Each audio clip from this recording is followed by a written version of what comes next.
Allora, Presidente, ti vediamo soddisfatto, una vittoria importante non solo per il morale, ma un risultato che alla fine, diciamo così, vi sta un po' stretto perché avete mangiato veramente 2 gol prima di fare il gol vittoria.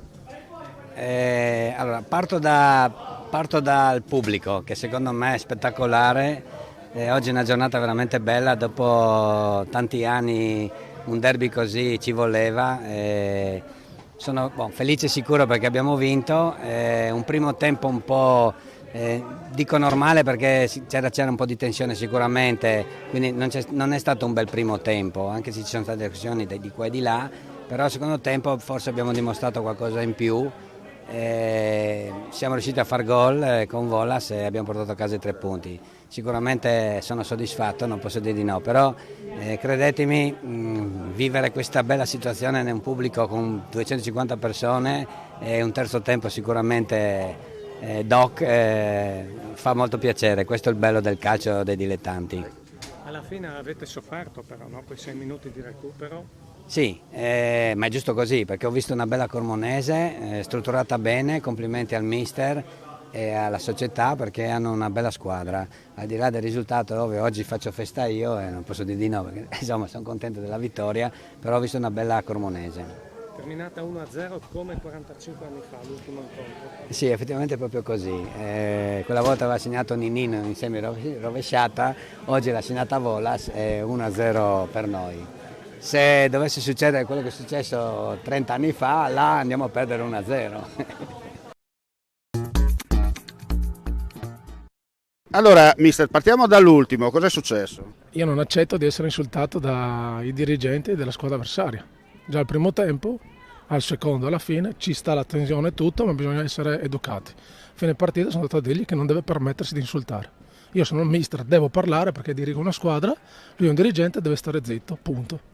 L'arbitro, giustamente o non giustamente, mi ha espulso, secondo me ingiustamente doveva espellere. Segnalazione dell'assistente di linea abbiamo visto. Ma l'assistente linea deve segnalare che io vengo insultato, non che io gli faccio presente che sono stato insultato. Per me. Dopo va bene, dai. Questo non c'entra niente con la partita. Ecco, allora andiamo a analizzare un po' questa sconfitta, una partita che tutto sommato era impostata, diciamo così, su un pareggio alla fine, no? Poi si è decisa su un episodio, anche se va sottolineato in corso di cronaca, l'abbiamo detto, la Virtus ha avuto più occasioni, sono mangiati praticamente 2 gol quasi a porta vuota, alla fine è arrivato questo terzo gol forse per un'amnesia difensiva, no? Sì, anche la loro occasione è nata da una nostra disattenzione difensiva qua al primo tempo perché eravamo in possesso palla, l'abbiamo persa in uscita e poteva far gol. Abbiamo avuto anche noi qualche occasione e, ripeto, loro sono una squadra fatta per stare nei piani alti, noi siamo una squadra che è cambiata tanto, sta crescendo, ha fatto un inizio buono. Oggi usciamo sconfitti per 1-0 su una giocata di Lenardi Volas, ce la siamo giocata alla pari. Va bene così, chiaro, era meglio uscire con un pareggio, ma insomma ci lavoreremo. E ora si lavora già per il prossimo match, no? Adesso andiamo a casa, domani facciamo relax e lunedì cominciamo a lavorare per la prossima partita. Bene, buon lavoro. Grazie. Allora, siamo a fine gara con il mister della Virtus Corno, una vittoria importante, avete avuto più occasioni rispetto all'avversario, vi siete, diciamo così, divorati 2 gol, però almeno il terzo è andato dentro, no? Sì, sicuramente, non tantissime occasioni oggi, però insomma alla fine penso che per quanto riguarda soprattutto per il secondo tempo insomma, il successo sia meritato. La squadra ha rischiato poco, e anche se alla fine ha subito un po' qualche palla lunga avversaria, ma tutto sommato insomma, si è comportata bene, soprattutto nella ripresa. Senta, quanto ha inciso un po' la situazione climatica? Perché oggi veramente era un caldo agostano, no? Sì, infatti il livello del gioco ne ha risentito molto, quindi ha inciso sicuramente. Ma questa Virtus ha lanciato un messaggio, ci siamo, vogliamo tornare in eccellenza. No, questa Virtus ha lanciato un messaggio che sono dei punti importanti a inizio campionato, è un campionato lungo, non si sa mai cosa può succedere, deve migliorare ancora come personalità perché a tratti è un po' così, lascia un po' desiderare, però insomma tutto sommato speriamo che facciano morale questi punti per appunto migliorare dove manca. Ecco.